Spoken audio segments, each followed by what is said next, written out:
Hello and welcome to the CIDDL Research and Practice Brief series. My name is Samantha Goldman. The purpose of the CIDDL Research and Practice Brief series is to have conversations around the innovative use of technology in special education, early childhood education, related services, and leadership personnel preparation programs. Today we have with us Dr. Jozwik, an assistant professor of teaching and learning at the University of Wisconsin in Milwaukee. Her work focuses on literacy and curriculum development. Her research interests include bilingual education and special education, with her research focusing on literacy development for bilingual students with disabilities and how we prepare teachers with the necessary skills to meet the needs of students with disabilities from culturally and linguistically diverse backgrounds. Thank you so much for joining us today. Thank you for having me. So the first question is, what issues are you trying to address through your work with literacy, writing, and technology? Okay, thank you for the thoughtful question. The issue of equity, specifically disrupting practices that perpetuate disparate outcomes for groups of students, particularly those students at the intersections of groups formed on the basis of race, language, and ability, has driven my work in making literacy accessible to students with disability labels who use more than one language or dialect at home and school. I think one of the most important factors that we know that affects student achievement is educator effectiveness. And so relatedly, in my teaching and research, I want to perpetuate equitable outcomes for all students by focusing on the use of instructional practices that are effective, that reflect a commitment to the right to read, and that foster a love of literacy within and across languages. And I really think that technology, particularly in a universal design for learning or UDL framework, plays an important role in establishing the consistent conditions where a diversity of readers, writers, thinkers can not only belong, but also thrive. Perfect. Thank you so much. Can you walk us through how technology and literacy, specifically reading and writing, work together to support students with disabilities, and then share how you integrate technologies to support literacy development into your teacher preparation program? Sure. So I think literacy holds space for a really dynamic exchange of ideas through speaking, reading, listening, and writing.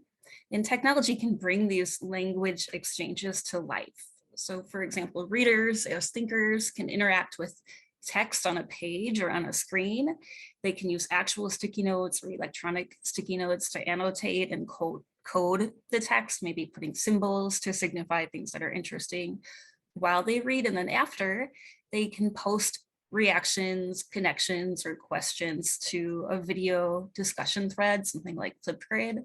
These are some isolated examples of how technology can interplay with literacy tasks, but what I think matters most here is the context in which the membership to a literate environment is supported by technology applications available to everyone in the room. And within this context, this literate environment supported by technology, we can see change and development happen over time. It's kind of beautiful and powerful to think of an illustration of this that was offered in the work of Deb Roy. He's a researcher at MIT, and he shared in a TED Talk called The Birth of a Word how he wired his home and did 3D recording of his son's development from birth to age 1. And he captured what he refers to as wordscapes, kind of like a landscape if it were like a topographical map. And what the data showed was how context matters, and the instances of the use of the word water showed these clusters and concentrations or wordscapes around places like the kitchen sink or the bathtub or a coffee table where the water bottle was placed. And so I think about that sophistication that Deborah had to capture the language development. We don't necessarily have the capacity or budget to host sophisticated tools like that in our public school classrooms, but we can see the effects of practices and routines where we reach the hearts and minds, invite all learners into a literacy community, and what we can directly capture are the ideas that are exchanged meaningfully. For example, in an environment where there's one-to-one computing, I think the read and write for Google may be running as a Chrome extension on a Chromebook available to all users can allow for learners who need assistive supports like text-to-speech or word prediction or activated the embedded bilingual dictionaries. They can share and exchange ideas. Others can make use of like word processing, spell check, grammar check features. But the idea isn't just that there's a tool and that it's there. It's that this device is available for all and it's incorporated into the daily routines. And by way of having this routinized environment where digital tools are accessible and support the literacy events that happen, students can develop what Cook and Hussey in their work on assistive technology call operational competence. And I've seen that in my own research make the biggest difference for translating into actual observable changes in reading comprehension and written expression. So having the tools, using them and having them embedded in a routine make a big difference. Another example I can think of, and I have to articulate this clearly because it's a tough one to get out and then translate on Zoom. There's a tool called Thinglink, so THING-LINK, and you can use it to create interactive visuals that bring text to life. Like one example of a use of it during COVID, when classrooms were all virtual here in the Madison Metropolitan School District, the teacher had a visual display of the classroom, and through Thinglink was able to put little buttons and hotspots on where students could interact with like the classroom library when they hovered over the bookshelf on the visual, or they could hear audio of what her voice sounded like sitting at a table in the room. For text though, I've used Thinglink and had students use Thinglink to take pages of books. So I've got one of my favorite picture books here featuring a mother of assistive technology, we would say Frida Kahlo. Oh, I've got my background on. And you could pick a page on it, capture a picture of that page, and then add voice, add more than one language, add signs to make the communication multimodal.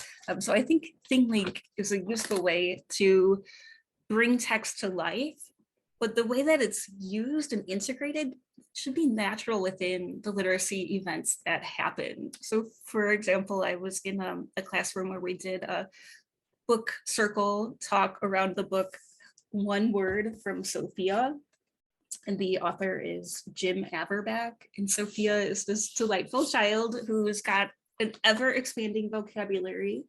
In the book One Word, for Sophia, she's learning words like effusive, loquacious, verbose. But there's a page where Sophia and her family are sitting at the table, and Sophia has this problem where she wants a pet giraffe.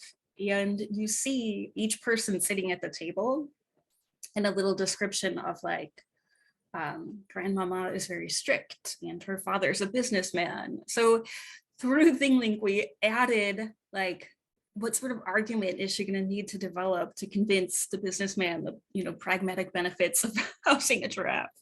Or how is she going to appeal to grandma's sense of order and tidiness through the argument? So there are different ways that I think it can develop, but that was like where the conversation in the book talk went, that students wanted to create the Thinglink for it. It wasn't like pre-planned, here's a task, here's a checklist, get it done. It was like authentic to that environment. So that's the kind of exciting possibility that we can see language bring brought to life and literacy develop in these environments where students are included and belonging.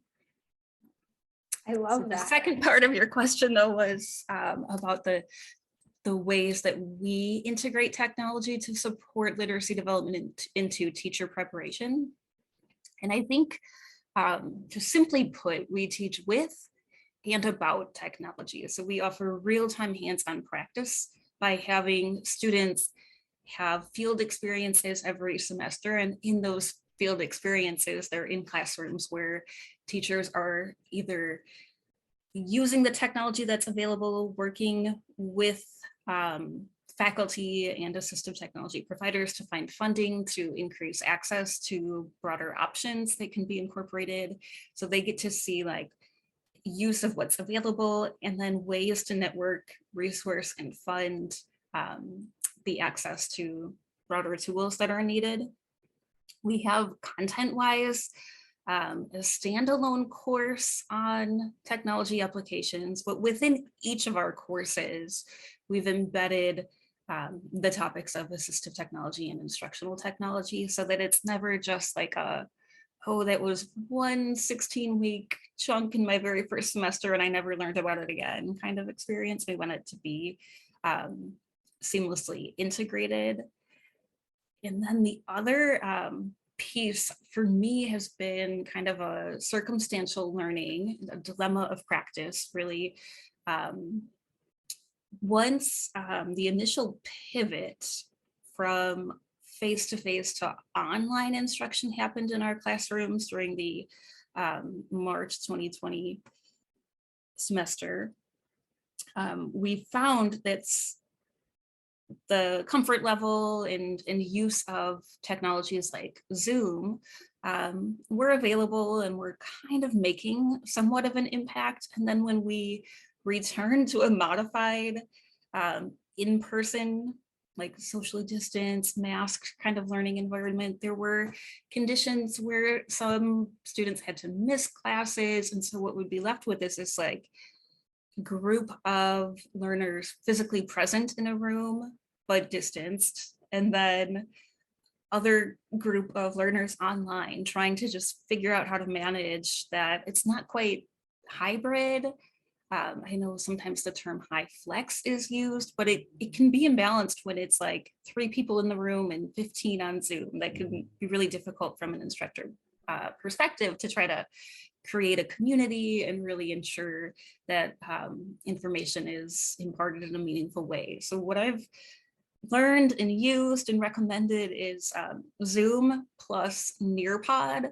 So Nearpod is online interactive. People can log in from whatever location they're at, and you can impart information kind of like PowerPoint style, but embed more interaction, discussion, polling, quizzing, even adults, adults in their 40s, 50s who are in one of our post-baccalaureate programs loved the Zoom like time to climb feature. It's like you choose a little avatar and you earn points as you answer questions and you see yourself kind of like racing among classmates. So for those moments where it's worthwhile having some competitive learning experiences, that got a lot of interest. And then what happened immediately was the next time I went out to observe students I was supervising, they were using Nearpod in their classroom. So that power of like practicing what we preach is really important. And the challenges, continue to meet us. And I think finding tools like how Nearpod can help kind of bridge the divide with the physical and online synchronicity. I think that is kind of exciting to continue learning about, and sharing that excitement with students makes a difference. That's awesome. Nearpod, Thinglink, those are some really great technologies. Yeah. And it's a perfect segue into our next question. So as we're preparing educators for using these technologies in the field, what can we do better? And what else should teacher preparation programs consider moving forward? Yeah, I think what I've learned to do better on is gain an inventory of the background experiences that students come into our program with regarding technology. And I've found the need to do that based on assumptions I was making about what expectations I could have in terms of not just navigating our learning management system, but building resources, a certain level of like PowerPoint savvy or Google Classroom knowledge is nothing to leave unchecked and nothing to safely assume. But also I think the tolerance for mishaps and problem solving in a context where you're already feeling challenged by societal pressure that teachers face, the cost factor associated with being enrolled in a teacher preparation program, having just another burden at this point in our like collective psyche can really close the door to the potential that we really want to have our candidates harness in technology. So doing some inventory and survey gives me a pretty good sense of baseline so that I can figure out how to best invite and develop competencies for building skills and knowledge to problem solve, find resources, not just use them as like a one and done, but actually integrate them into a routine. That takes repeated exposure, immediate feedback, and lots of practice. So I think being very concerted about how we understand who our learners are, where they come to us, and then design a pathway where they can interact and build that competence over time. And I do hear often that when students struggle, they say that they turn to their own like K-12 learners who often are a couple steps ahead of them. So it's nice to have that, cycle and connection in classrooms. I love that. I love like flipping it and having your students teach you. Like, what more validating and like way to boost their own self-esteem to have their teacher come and ask them for help. Yeah, I found that in a study where I had a small number of students. All of them were using various compensatory aids for writing, including voice typing. And one student was more comfortable with an iPad, another with a Chromebook, but the Chromebook kept doing these like restarts, shutdowns, and it was very frustrating. On top of like the child was speaking in two languages and switching, and the dragon wasn't quite capturing it. So just the tolerance for like, oh, this wants to restart. The other student would jump in and say, oh, I've got this, I can fix it, and would like wipe something off. So he helped his peer develop the operational competence and then stick with the tool. Yeah, it was great to see. That's amazing. Yeah. What implications do you see for future research, and what are some questions we might be asking? So one thing that is way more pronounced to me in classrooms right now, I think it's always been there, but I'm definitely primed to it because I see it not just in K-12 learners, but also in the teachers that we're preparing, is the mental health and trauma-related experiences that carry over and influence what happens in a classroom, what expectations we come into the classroom with, and our stamina for doing the kind of tasks that require problem solving, persevering, critical thinking. And so I think the direction to go is, like, I've seen technology really do a lot to support literate environments and develop reading, comprehension thinking, to develop written expression, but to layer self-regulation supports on top of that, and to ensure that students have the competencies and have the agency to call, like, this is what I'm going to do today. This is what I can accomplish. This is what I need. I think technology plays or can play a more important role than what we've yet documented.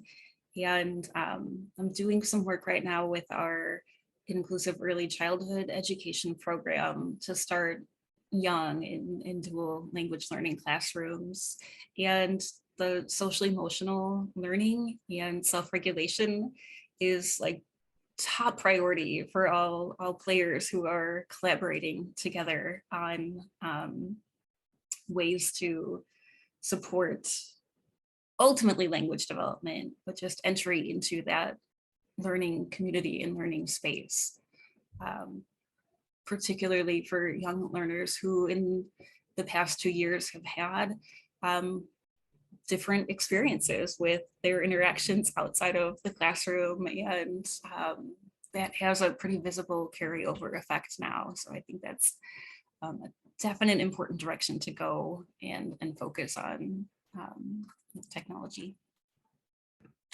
Last question.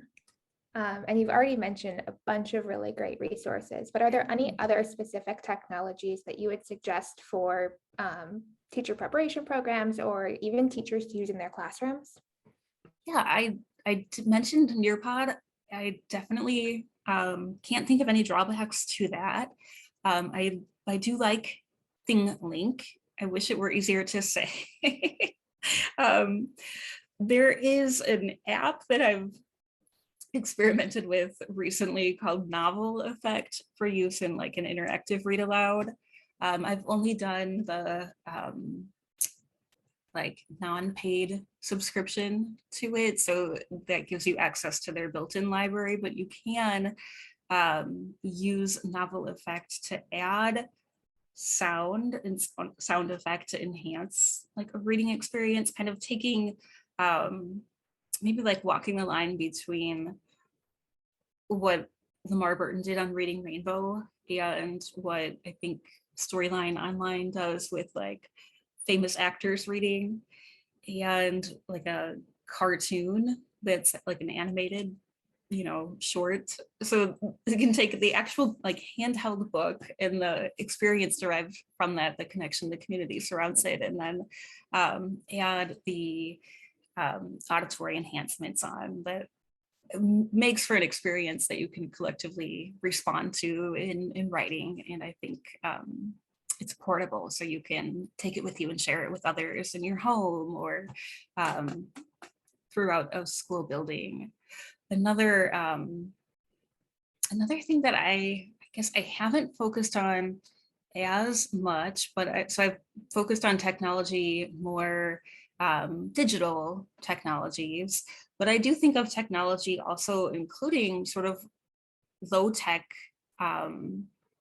tools and devices like old-fashioned color printed, laminated, and then tack-it glue. I've found is more useful than Velcro. I've replaced my Velcro slowly with tack-it glue. I'm not supported by them in any way.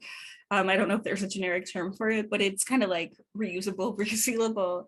And the benefit of it is like the density of an adapted book that you would make with Velcro versus tack-it glue. You can carry them easily with you, store them. And so I don't know like why I'm singing the prices of tack-it glue.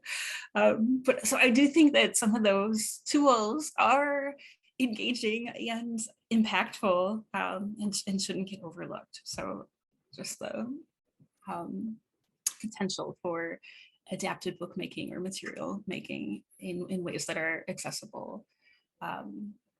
I think that can support visually, the novel effect, kind of an auditory support, and then Nearpod, Read and Write. EduCreations is an app, it's an interactive whiteboard that I found that students love the ability to take a picture of what they're reading and then on like with the whiteboard tools, annotate and draw on that. And then they can add their voice recording of it. That's easy to email to someone. That's easy to save as like a permanent product, and you can later do some data analysis on that. And I've also found that at like an IEP meeting, it's helpful to have some digital clips like that to support what you're saying about their reading development or written expression. So EduCreations is the name of that app, and there are other interactive whiteboard features as well that do that same function. Yeah, so those are my recommendations. Awesome. Well, I think that's a great way to wrap up.